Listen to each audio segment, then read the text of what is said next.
as Diane said, Ben and Reg will take over after my part, but Ben, I want to point out, is a founding member of the coalition in the Fox Valley around improving end-of-life care, and now called advanced care planning, that we really are focusing in on. But and so we're really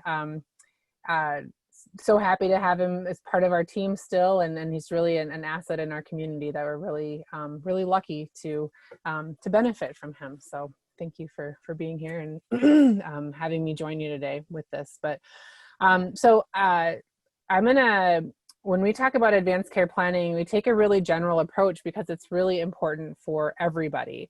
So as you're listening to the presentation, and Zoom is a little funky with sharing PowerPoint presentations, where now I can see everybody's faces. I know you're watching me, but when I put on the PowerPoint, I can't see you anymore when I'm home and I don't have my two screens like I do in my office. But so it's a little weird. If you have any questions, pop it in the chat, or just unmute and interrupt me. But otherwise, I'll just keep talking, and then we can talk, or we can open it up for discussion at the end. But as you're listening to this information, and some of it might be new, some of it might not be, think about not only yourself and whatever is happening in your life, but also think about anyone in your life who's 18 or older. Young adults need to also be thinking about this. Also, our elders need to be thinking about this. So if you have loved ones that who haven't done any advanced care planning, it's a great way to contemplate get your own work done, but also sharing it with your loved ones, and then asking them, because everyone benefits when people have thoroughly thought about their end-of-life wishes and done the work that's really necessary to make sure that those wishes can be honored. So I'm going to share this here. So Ellen, I'm also going to I'm just thinking that maybe when you get done with yours, that we can go ahead and have you pull back out of your screen and open it up for questions before we hand it over to Ben and Reg. Absolutely, happy to do that. So really, so advanced care planning, let me see, where am I at here?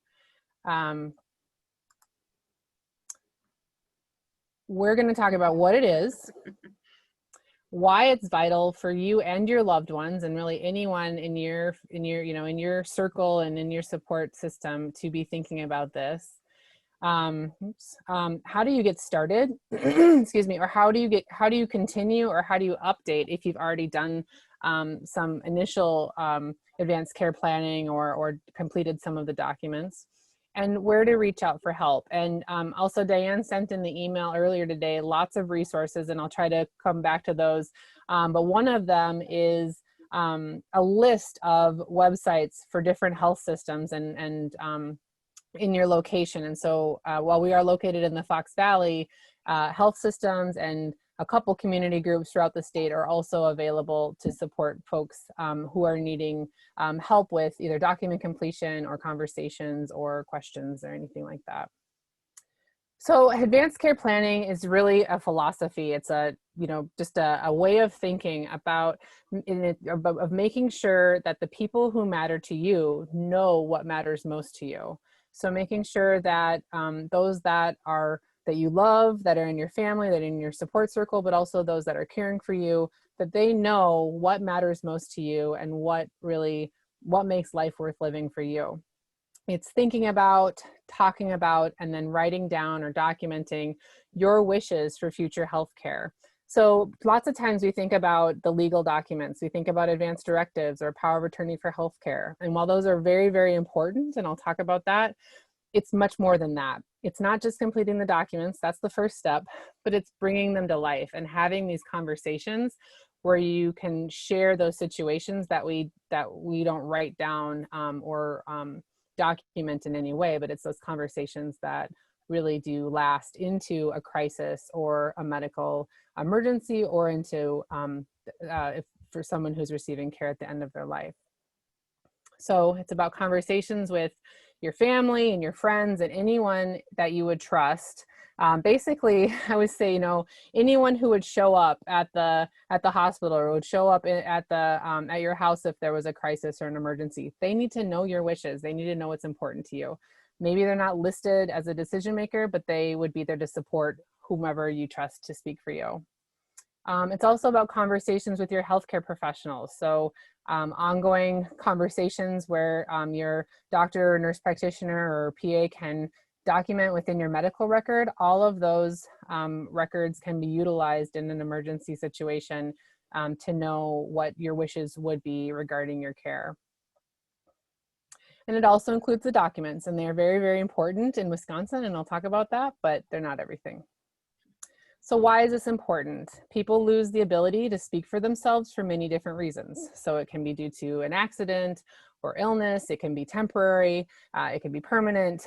We don't know what it is, but we know at that point we need somebody who can make decisions, and we need, we ultimately don't really want decisions even to be made. We want those wishes to be known, and then a trusted person to be able to act on that. If you don't talk about or write down your wishes, decisions are made for you, and they may not be in line with your values around care. They may, you know, our healthcare providers, if they don't know, they're gonna default to their own values, and they may differ from yours. And so we really want to honor you and honor, you know, what's important to you and what really matters most to you. And to be able to do that, we need to know that information. And as I said, Wisconsin is special in this situation. Why this is really important. Do not have any automatic decision makers for healthcare decisions before a person dies. Sometimes this is called next of kin. So a lot of times we think, oh, my spouse will take care of that. Or if I'm not married, my adult child will take care of that. Well, not in Wisconsin. We are one of 10 states that are not a next of kin state. We don't have those decision makers listed out in the statute, and it is up to you as a competent adult to name that person and or to name who you would want to speak for you. So with that, also is that it's not automatically your next of kin. So if you wouldn't want your spouse to be your decision maker, or you wouldn't want your eldest child or somebody within your family, you have the ability to choose who that person is. And we'll talk a little bit more about that in just a second. So without planning, the care that you receive may not reflect your wishes. I mean, it may not be what you would want or the situation that you would want to be living in. Your healthcare team may not know how you would like to be cared for, and really they want to care for people the way that they want to be cared for. They want to care for folks in a way that honors their values, honors their beliefs, and if we don't know that, we can't do that. And really the most important thing in all of this that I think is that your family may be left wondering if they're making the right decisions. And we don't, and these are the situations that people live with till the end of their life, where they live with the guilt and the unknown of, did I do the right thing? Did I honor my mom the way that she honored me throughout my life? Did I do what she would have wanted? And we don't want that to happen. We want families, while a crisis or an end of life situation may be sad, and there is likely going to be grief there. It doesn't have to be grief that lingers, and it doesn't have to be the guilt that stays with that. It can be really, we can make these situations you know, almost beautiful and very meaningful for people if we know what someone would want, and we know that we are honoring what they would have wanted. So who needs to plan in advance? Well, everybody. Anybody who is an adult in Wisconsin who's 18 and older needs to be thinking about their wishes and at least have the power of attorney for healthcare completed, so that the legal document that details who a decision maker would be should somebody not be able to speak for themselves. Once a person turns 18, it's not a parent or a legal guardian anymore who makes those decisions. Anyone who works in a high-risk job or partakes in high-risk activities should be thinking about their wishes. People who are caregivers oftentimes neglect to think themselves and what their wishes or their plan may be because they're caring for other people. And so, and yet they may know most specifically or to the most detail what it is that they would want and what they would not want. And so really encouraging those of you that are caregivers, as well as people who you work with, to be thinking about themselves and contemplating their advanced care plan. And then anyone who has a chronic or serious illness really should be thinking about this. I always explain it like when I'm working with younger people or younger and healthy people, really the sky's the limit. Your options are as wide as they can be. So how do we get the bottom line, get the legal paperwork completed, and really leave the situations open and continue those discussions as life changes. But as soon as we have a diagnosis of a chronic illness or a serious illness, those options can start to narrow. And especially that's when advanced care plans and advanced directive documents should be updated, because we can be more specific. We know a little bit more about what may happen, and we can give more guidance at that point in writing, and really enhance that then with the conversations as well. And then also people who are nearing the end of their life, at that point, we hope that a lot of this initial work has been done, but really as people start to be in their advanced age or an advanced stage of illness, at that point, it's really important to if the legal documents aren't done, to get them done, but to then really spend time leaning into these conversations. But really time and having the time and being able to do it before that point is the most beneficial, and to be able to really sit with some of these decisions and think about it and think about these situations that would be most meaningful for you and your family. So I have a couple facts here. I'm kind of a data person, and it's kind of nice to see like I'm not, or that I'm normal in all of this, or that how we fit in with everybody. So this is from a national survey, and 90% of people reported that they know that talking about end of life and end of life care is important. So this is not something that people aren't thinking about. But 30% of adults have done it. And so, we have to get through that divide of like, well, I'm thinking about it, but how do I start talking about it? And honestly, I mean, life is finite for all of us. 100% of us will not make it through this life. We'll die. And so it is really, truly one of the, great equalizers, and we can really talk about it in the sense of it being this, universal experience, and it's going to happen whether we like it or not. So if we can talk about it and make it better, that's a good thing. 95% of people want to talk about end of life. They want to do it, but 21% don't do it because they don't want to upset their loved ones. And then 53% want somebody else to start first. So we want to talk about it, but we'd be more comfortable if somebody leans into it. And so I always like to use this and just encourage anyone to be that person, start that conversation, because it's really neat to see what will come of it, especially when you're talking with people from loved ones and family members, especially who are different ages and from different backgrounds and experiences. Really to be learning from each other is just a really neat experience. 80% of people say that their wishes should be written down, but only 30% of people have done this. And this is a national survey, and in other states it can be more on the conversation side versus the legal documentation side. But in Wisconsin, we need to have a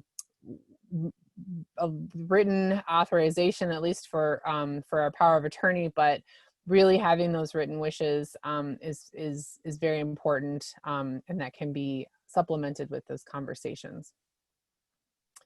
So I guess I can kind of pull this open here. And as you're kind of thinking about this, and I kind of just scan the group, has anybody done any advanced care planning? You can kind of wave your hands. I guess I can kind of come through here and see that. Yeah. Well, and I can tell you, Quite a Ellen, few. that they're always asked at clinic if they haven't already got them on file, so that so that's Okay, always good. kind of a juncture where that comes up. Okay, so I know that that's probably annoying to hear that every time, but that's also part of the work that we do, is really streamlining that. And so I'm really happy to hear that that's happening a lot. So that's good. So for you, those of you that have started, this might be a review, but just to know that it can always be updated, and it should be updated quite often. And so I hope that there's something in here that you can take with to enhance what you already have. So getting started or updating, how do we do this? The first step is to think about what matters most to you. And this is hard. This is hard to kind of go into ourselves and kind of think about this and what we would want. But it is really, really important, because it really sets the stage for moving forward and for what we want to share. So I just have a couple questions here. And I'm not gonna entertain any conversation right now. Maybe next year or the year after, Dan, we'll get together and it'll be a little bit more, a little easier to do in a group. Or we have a game that we play called Hello, that a couple of these questions are from, that we could provide also to kind of jumpstart this conversation. But it's really thinking about, beyond some of the questions that are on the documents. So the first thing I ask you to think about is, what are 3 non-medical facts that you wish your doctor knew about you? Let's stay for a minute. And a lot of people who I talk with talk about their faith. They talk about their pets. They talk about the importance of family, or their culture or family traditions. I had one woman say to me, or share that purple is her favorite color. It's more than her favorite color. It's part of who she is. And I shared that in front of a palliative care physician that I work with often, and he was listening, and then he came up to do his part, and he said, you know what, if I knew that about a patient, and maybe they were in the ICU and they couldn't speak, but I knew that this patient's favorite color was purple, I may not be able to fix the situation, but I can make darn well sure that that cover of that breathing machine is purple. And I can make sure that, whatever we can do reflects this woman and who she is, and that, we are trying our very best to really honor her as a person, and more than truly that who she is as a person. And so things like that we may not think are very meaningful or very important, are things that we should be and could be sharing with our healthcare professionals, to let them know about us as real people, and that can help them in shaping their care also. Ellen, apologize for interruption. In your experience, does the primary care physician or a PA typically make note of those 3 non-medical facts, or they just, oh, thank you for letting me know, or they typically document it? Or I mean, this isn't, I don't actually have much of conversation with people about them actually sharing this with their providers. But beyond contemplating themselves and how then they can present themselves for whoever is caring for them, and honestly, in a crisis, in an emergency, or somebody is hospitalized, that primary care provider is not likely going to be that provider. Sure. However, if they had that conversation and that their PCP documented it in their medical record, that's going to be available to that care team in the hospital. And so, there are ways that they can share that information, and there are new enhancements to the medical records that we're working with the healthcare systems on, to really include this, non-medical information, the social information about people, so we know who they are as a person. Okay, thanks for your explanation. I appreciate it. Yeah. And I'd just add that if your advocate, your agent, the person you're appointing to speak for you when that time comes, is aware of this, then you want them to be prepared to advocate for those issues for you. Yeah.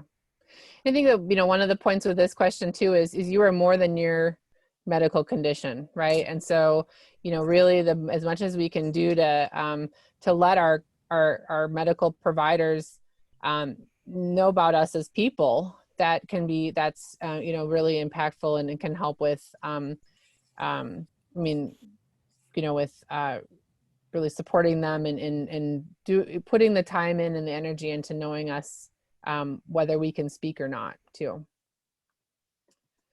If you can control one thing about the place where you spend the last hours of your life, what would that be? So just sit with that for a minute too. I have a lot of people who say, you know, I want to be home. I want to be home. Or I want to be, you know, outside. Or I'd want to be in my garden. Or I'd want to be here or there. And again, it may not be that we could honor that at that point. However, if somebody knows that, whether it be the provider or your agent or your support, your circle, your support system, you know, we can advocate to make something happen, either getting somebody home. Well, maybe we can't get them home, but we can bring home in. So we can bring in pictures, or we can bring in pieces, you know, things from home. Maybe we can't bring somebody outside, say it's January in Wisconsin, but we can open the window, or we could bring in the outside. We can bring in fresh flowers, or we could bring in nature. You know, so just things like that to think about. But contemplating this question, really thinking about it, and what is, you know, what is most important for you, and kind of whittling that down, can really help to drive some of those decisions that someone would make towards the end of their life about the type of care that they would pursue, if this would be something that is really, really important to them.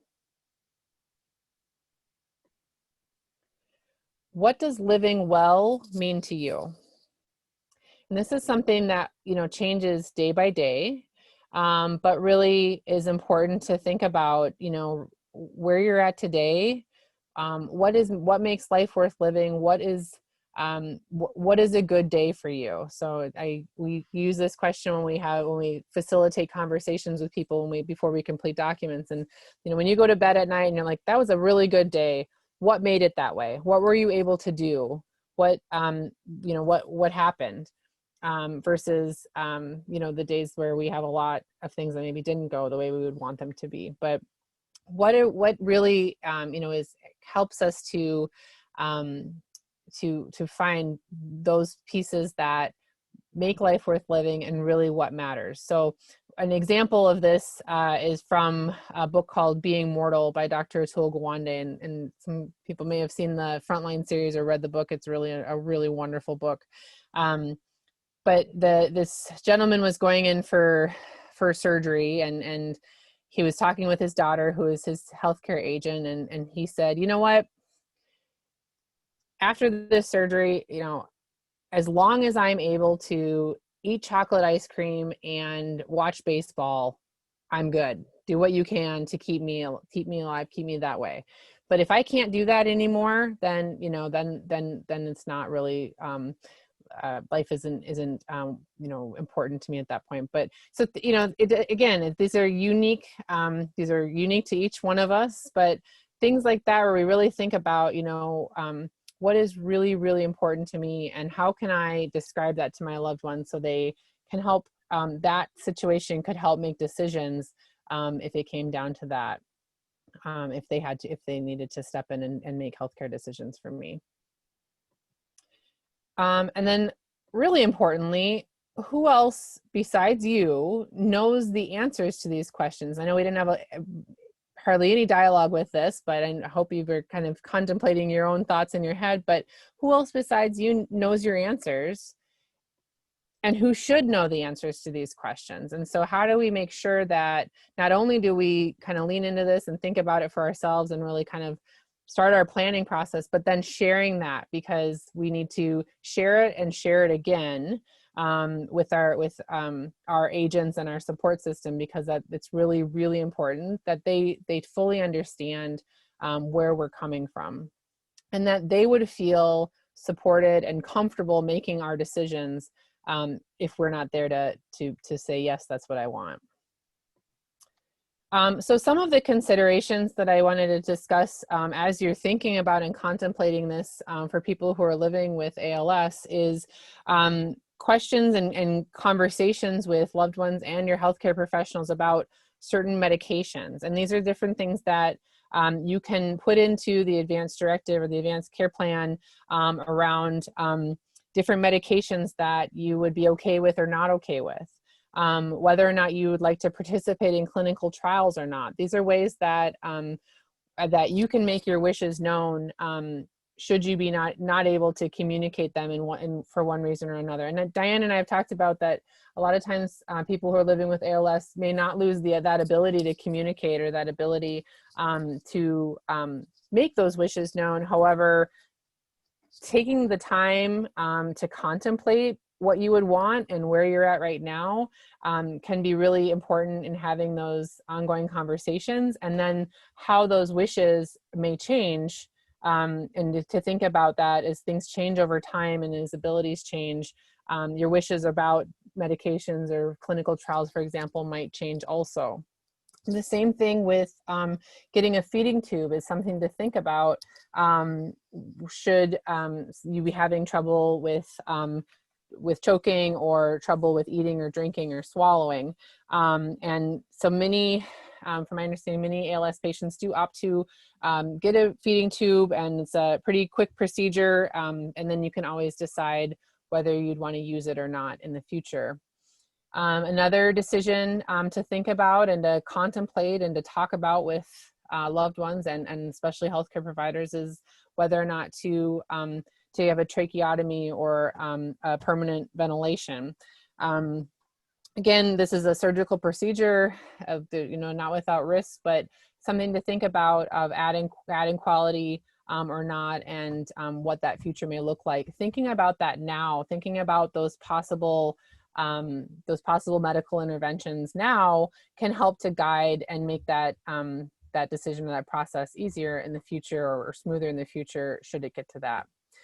Another thing to think about for people who are living with ALS is receiving care, where you would want to receive care, or what would be your preferences around a location or a caregiver, or either qualities or type of caregiver.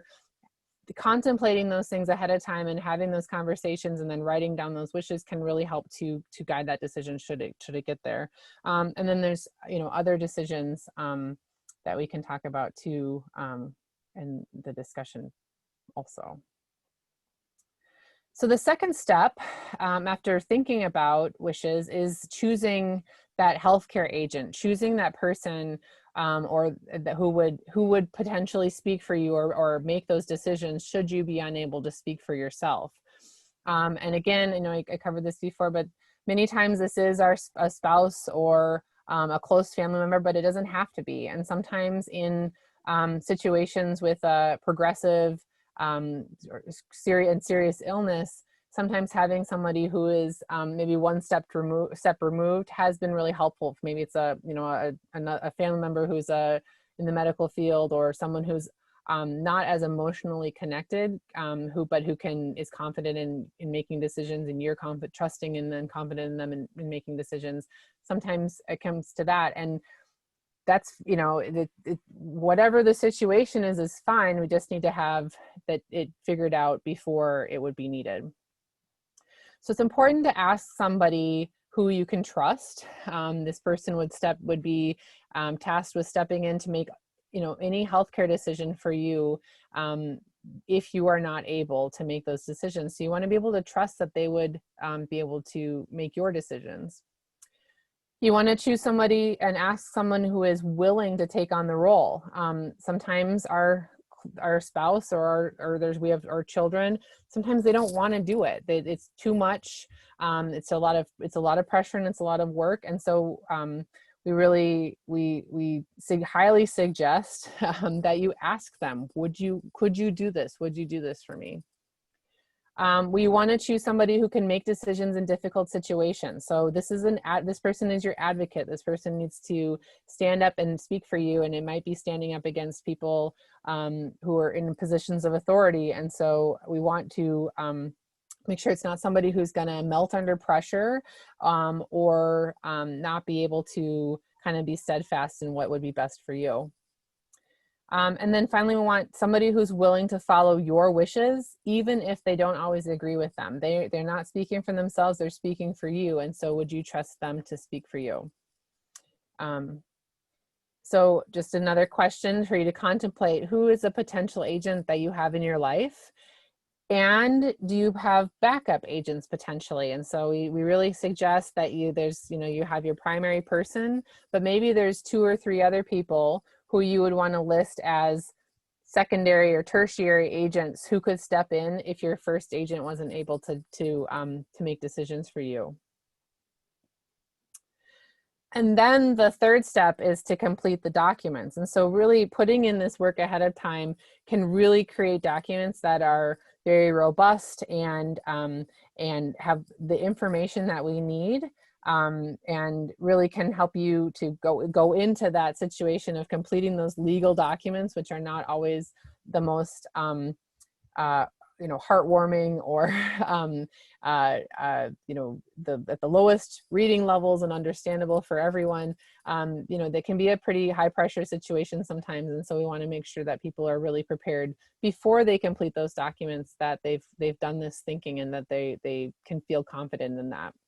That being said, these legal documents are living documents where if your wishes change tomorrow, you can complete a new document. And so we try to make it as simple as we can with that, and as wishes or situations change, that documents can be updated fairly easily. So after it's done, it's important to review and repeat. Advanced care planning is a process. It's not a one-time event. While we may, it feels like a weight's lifted off our shoulders when we sign that document and get it done and be able to file it away and not have to think about it again. That's not the case. That it needs to change as your situations change. As we talk about people who are 18, early 20s, into their 30s, what they would want at that point is going to be different than someone who's in their 50s would want. And someone who's in their 50s is going to be, what they would want then is going to be different when they're in their 80s. And so we need to, this is a cyclical process that should keep going.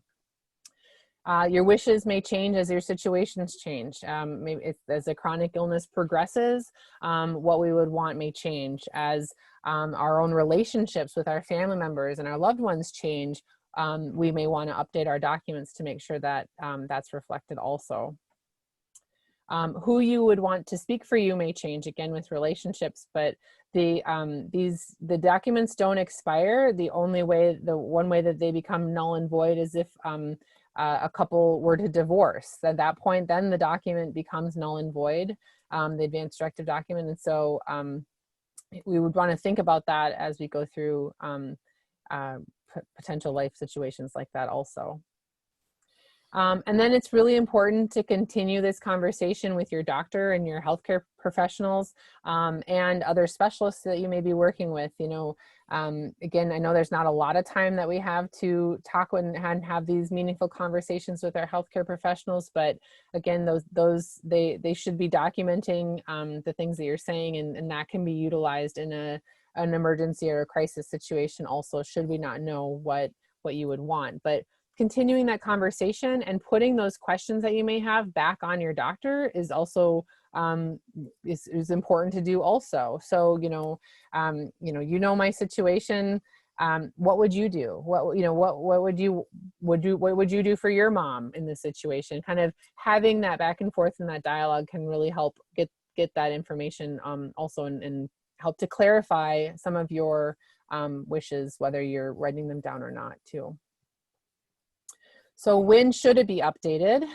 Really specifically, we have the 5 Ds. So every decade or less, the document should be reviewed. So every one of you, most of you who raised your hands that have one, take a look at, pull it out, take a look at the date. What's changed in your life since you did it, and what should be updated.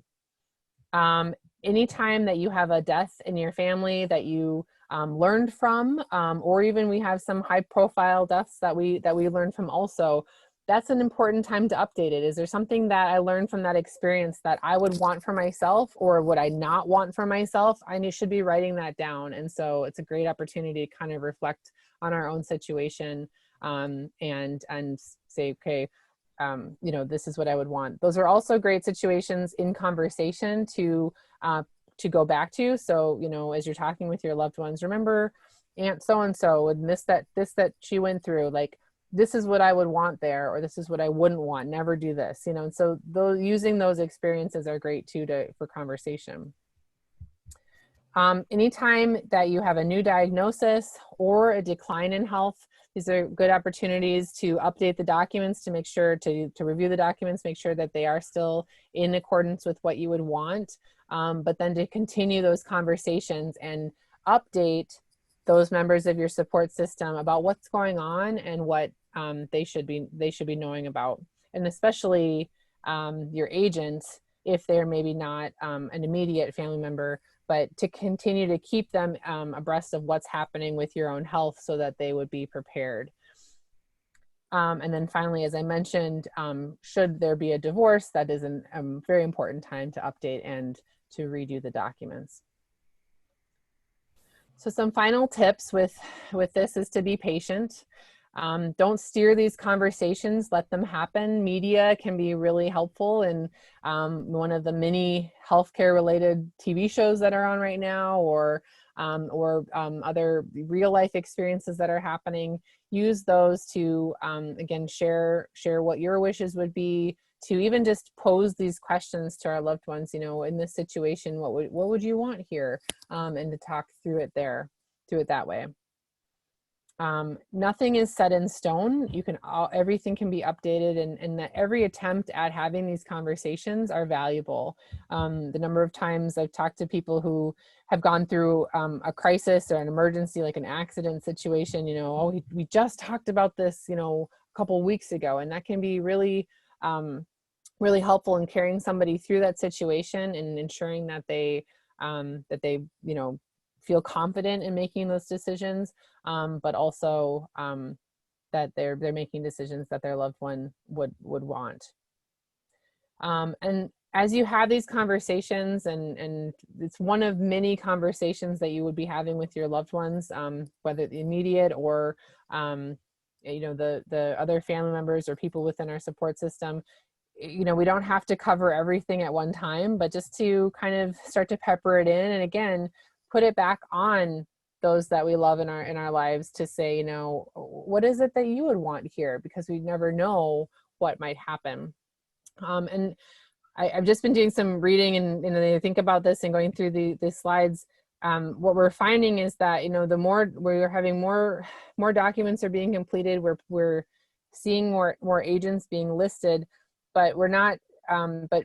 When push comes to shove in the moment, a lot of times that agent isn't confident in what it is that person would want still. And so really I just want to put pressure on getting that document done and legally naming that agent and giving them the ability to make those decisions, but never letting up on these conversations with them, because we want them to be really confident. We want them to say, you know, yes, I know that this is what they would want, and that you know, what it is in that situation and when that would happen, we can't predict what that's going to look like. But when I know my loved one, when I know what matters most to them, what really, you know, makes them tick, what makes life worth living for them, I know then I can put those decisions in that space and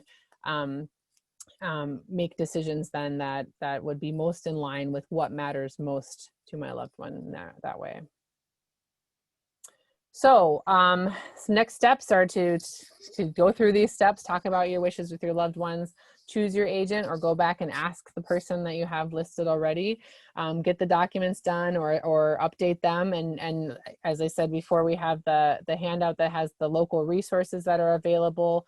Their help is available for the legal documents and for having these conversations, free help through the health systems.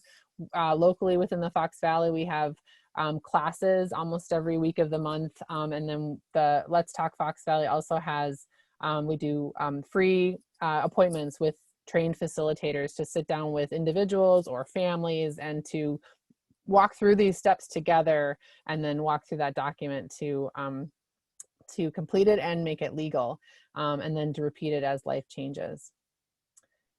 So here's our information, and I know Diane sent out a couple other handouts. One that I just want to pinpoint really quickly before I pass off the mic is, so one is there's a couple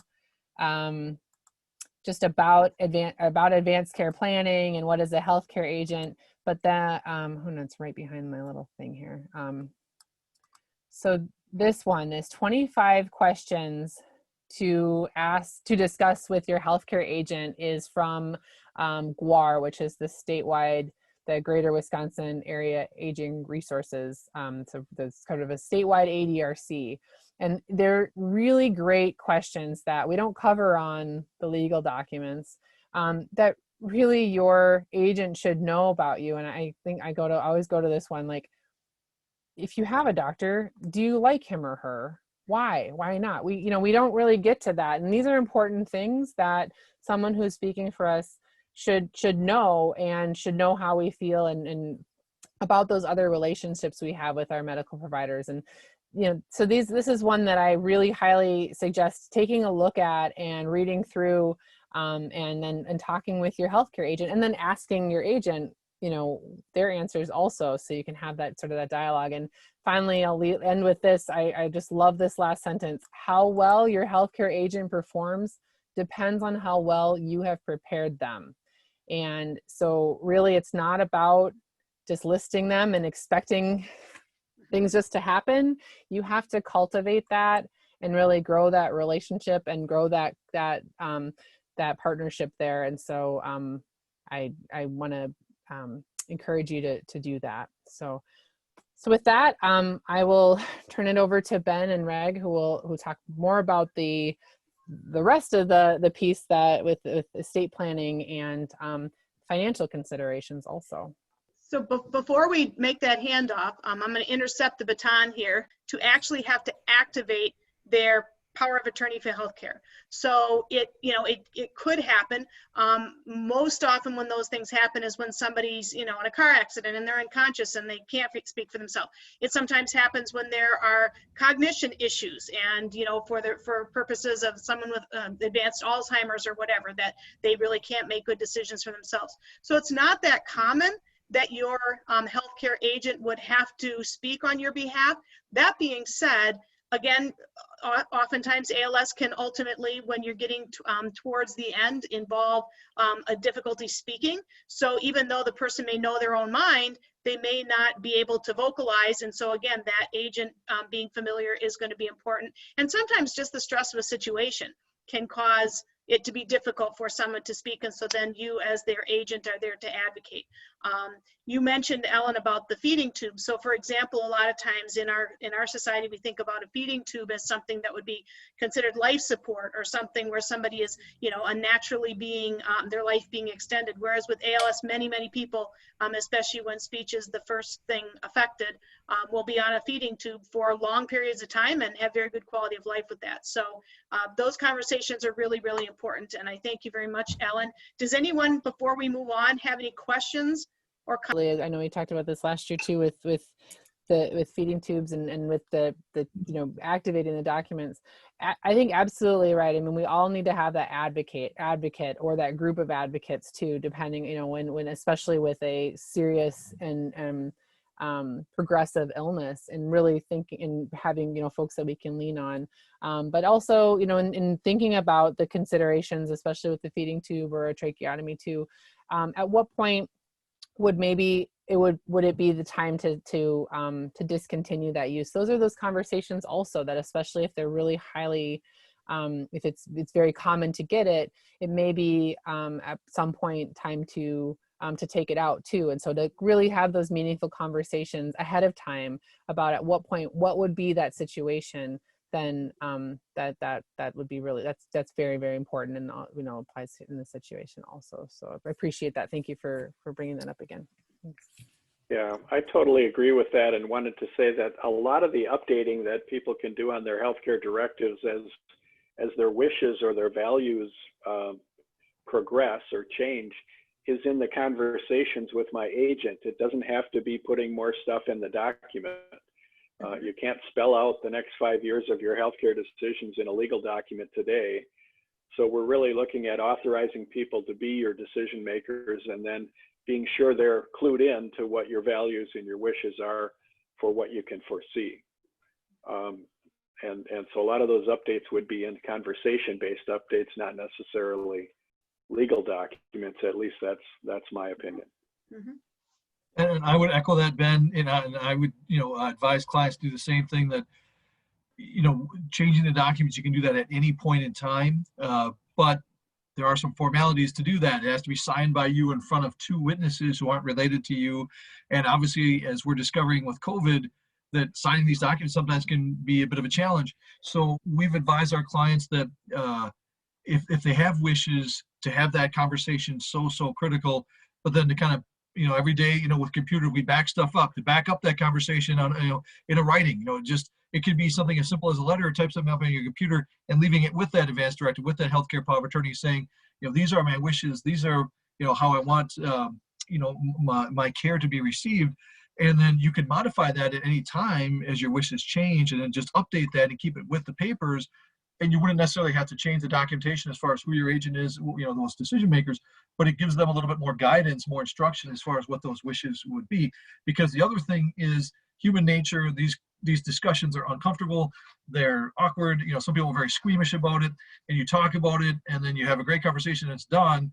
Well, as my wife would say, I forget anniversaries, I forget birthdays, you forget stuff. So that way, if it's written down, it's something else, and we can go back. And it just gives, and Ellen just does such a great job with this presentation.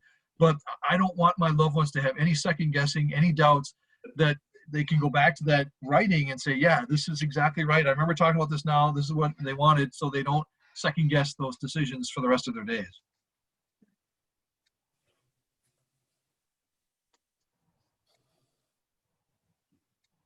Okay, so let's, I guess, switch gears a little bit. We have a couple of other handouts that our firm sent to Angie and that she sent out to everybody.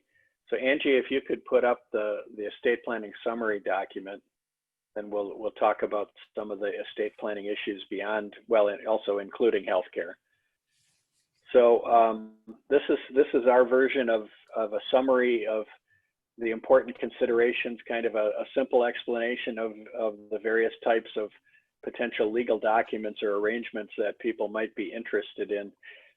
I'm not going to, I guess we'd like to tailor this to the concerns that you have. I guess I'd like to start maybe at the bottom of the first page here. So if you can scroll down to the durable power of attorney.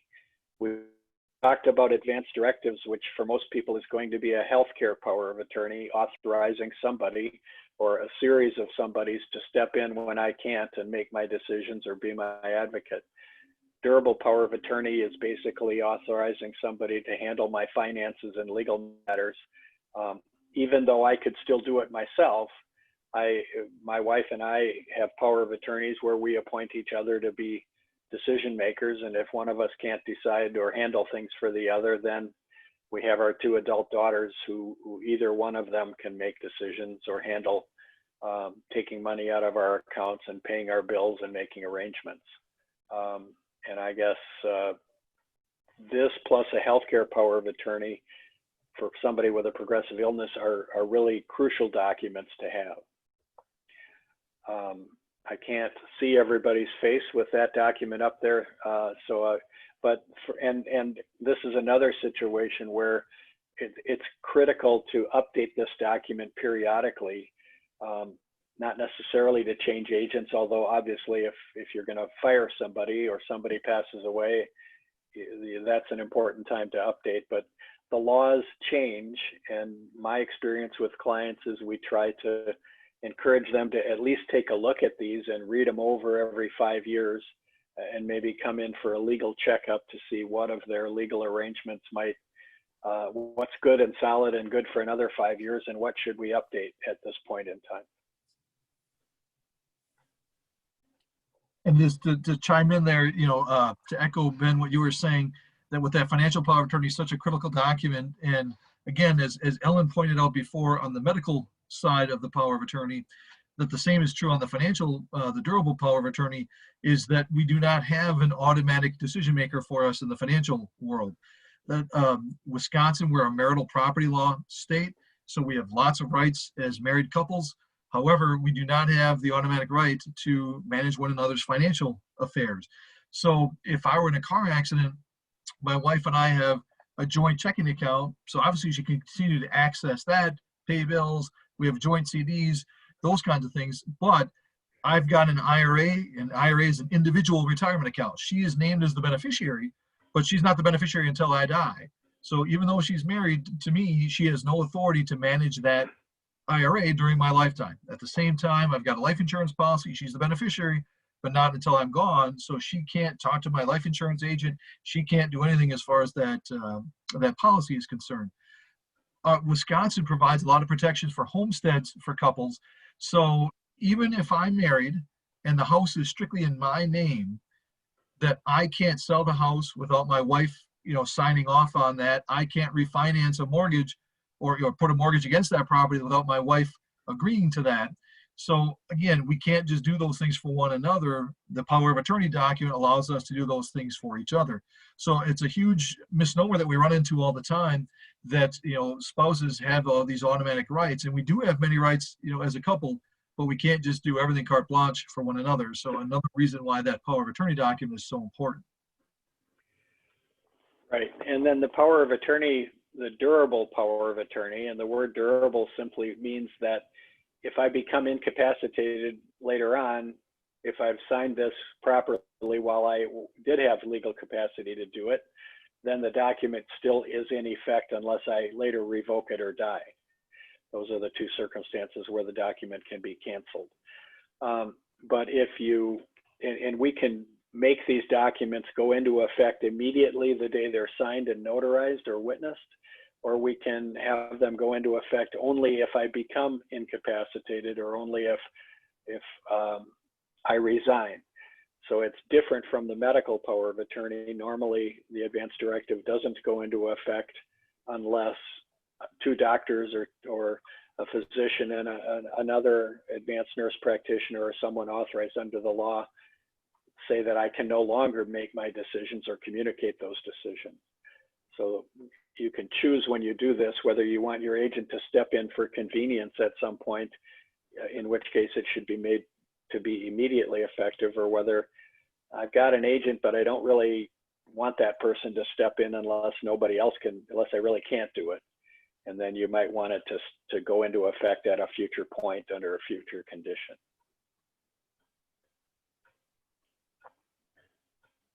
And then I guess, Angie, back up 2 paragraphs there to healthcare power of attorney. I just wanted to say that since we drafted this document or updated it last, the state law has changed about who can put a healthcare power of attorney into effect. So there's an error or a misinformation in the healthcare section there, saying that it takes 2 doctors to put in writing that I can't make my medical decisions, and that my wife Debbie has become my active decision maker. So now the law changed, and it takes a physician and one other, either psychologist, advanced nurse practitioner, or physician's assistant who has expertise in determining capacity. So any combination, a physician and one of those others can put this document into effect if that's what the document says. So any of us who did our power of attorneys and signed them before February of 2020, we have this language that we've got in our document, and it's going to take 2 doctors or a doctor and a psychologist. If you've completed a form since then, you may be able to have it activated without the doctor and the psychologist both signing it. I hope I didn't make that more confusing instead of my goal, which was less confusing. With Diane or Ben or Reg, those comments you just made about that paragraph, because I did have mine done prior to that date.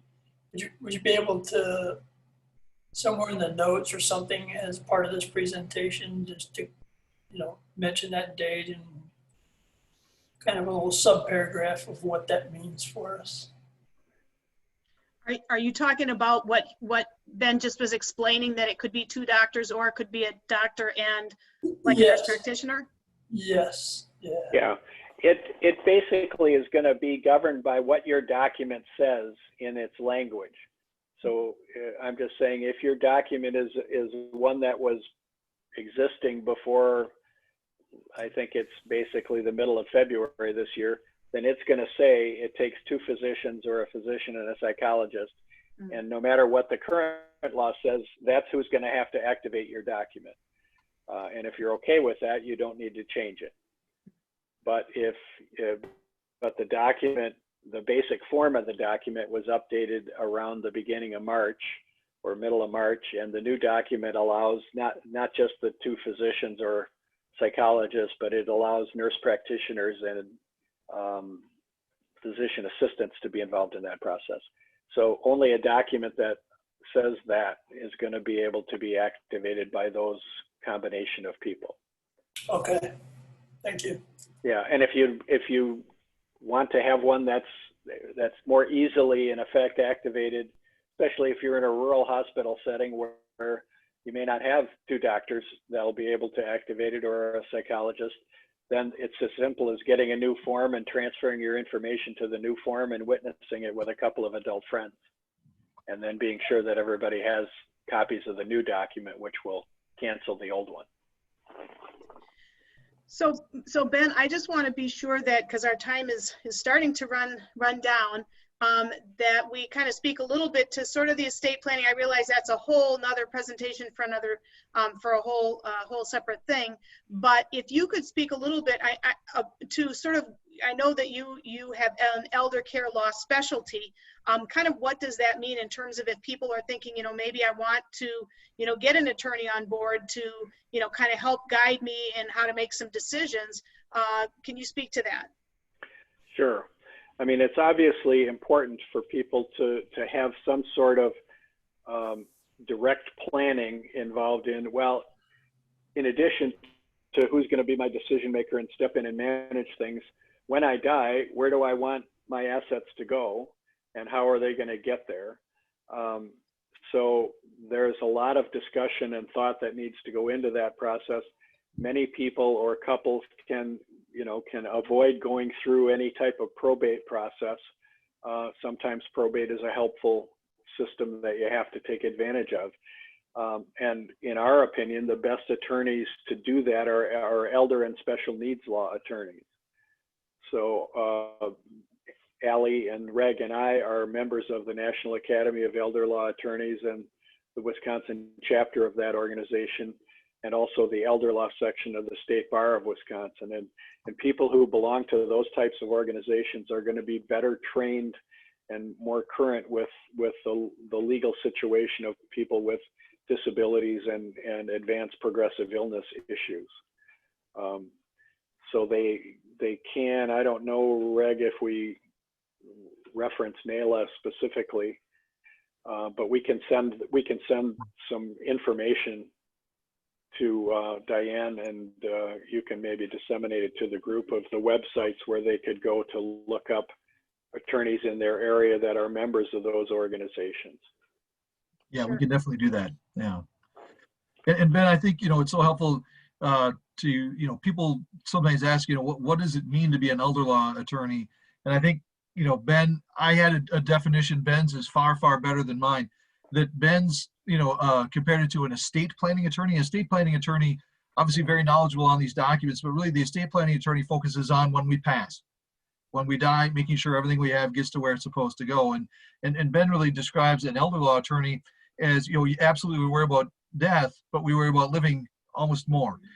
Making sure the quality of the life that I have, that I want for myself, is well known, and that I have the people in place to carry out those wishes for me, planning for if I need long-term care stays, how to pay for that, those kinds of things. So, and the elder law attorney worries about living just as much as we worry about dying. So, I've had the wonderful fortune to work with Ben now for a while, but now he's actually part of the firm, so that's great. I get to work with him side by side every day. because that definition was far better than my definition of an elder law attorney. I said an elder law attorney is just like a regular attorney, but they just have to talk louder. So yeah, Ben had a much better definition. So. So with the, yeah, I know we're kind of running low on time, but if there are other questions, we'd be glad to entertain them. And if we're completely out of time, I know we'd be happy to come back and have a session on the estate planning aspects here if you have an upcoming meeting sometime. do you have some specific sort of tidbits to share as far as the other document that you have with sort of planning for potential, not that many people with ALS end up being in a skilled care facility, but some do. Is there anything that you'd kind of like to highlight from that for our folks? I guess a couple of things that I would point out is as Ellen said, it's important for everybody to think about this planning and the need for advanced planning, not just for myself, but for the people around me. Mm-hmm. And it may be true that very few ALS patients end up in a long-term care setting during their lifetime, but I'll bet you a number of their caregivers, their spouses, their significant others end up in that facility because they've been the caregiver, and caregiving ruins your health in many cases. So if you have somebody who's close to you, that's your support system. You want to be sure that they have their planning up to date as well as you have yours. Our durable power of attorney document that we have at our firm is a document that we're constantly keeping up to date. We're adding new language. We're tweaking the language as the laws and other circumstances change, because in that document, I can delegate to my agent the authority to manage all of my assets, whether the account stays in my name, whether the beneficiary of that account needs to be changed because some family circumstances have now changed. So I want my agent to have total flexibility to maneuver with my planning. I do have clients who will say, no, I don't want my agent to change anything. I want to set it up the way I want to. And if they understand that life may change and may make that plan unrealistic or may work it to somebody else's detriment, if they still want to put it in cement, we can do that. But that's not our favorite way to help clients set up their planning. As far as wills and trusts and beneficiary designation and joint accounts, they all have advantages and disadvantages, and certainly to be advised about which of those elements make sense for me or for Diane in your situation, or Angie or any of us, take some in-depth conversation with a knowledgeable advisor. And I would just add that the handout that we provided just gives everyone kind of the baseline rules for the Medicaid program. Medicaid's that government program that's designed to help pay for our stay in a long-term care facility if we don't have the means to pay for it ourselves. And these are questions as elder law attorneys we get every day from families. I want to know what the rules are. I want to know what the state can take, those kinds of things. So again, this just lays out the basic rules of what assets I can have that are safe from having to use to pay for care, and how many other assets I can have above and beyond that. But the big thing to drive home to keep in the back of people's mind is that, many people misunderstand that once I go to a long-term care facility, that it's too late. I can no longer do anything to try and preserve the assets that I have for my loved ones. And the big thing to take away from this is that that's never too late. There are always things that can be done. Again, to Ben's point, that financial power of attorney, that durable power of attorney is such a valuable tool. I may not have the capability to do some of this planning, but I, entrust my loved ones to do it with that power of attorney. So obviously, this is a topic that would be maybe 2 or 3 meetings, very involved.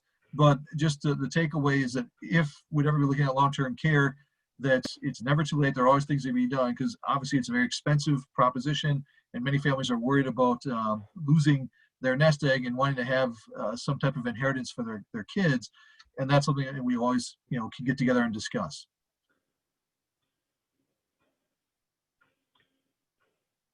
Anything else on this event, or can we go back to the main? I think we can go back to where everybody can see everybody else. Yeah. Sounds good. Thanks, Angie, for helping navigate. Thank you, Angie. And you do have our contact information. Yeah. So if you have questions, you know, you can reach out to us. And we have a pretty good idea around the state of Wisconsin who in various communities knows what they're doing in the field of elder and special needs planning. So if somebody needs to get a couple of names of somebody closer to their physical area, we can certainly help with that too.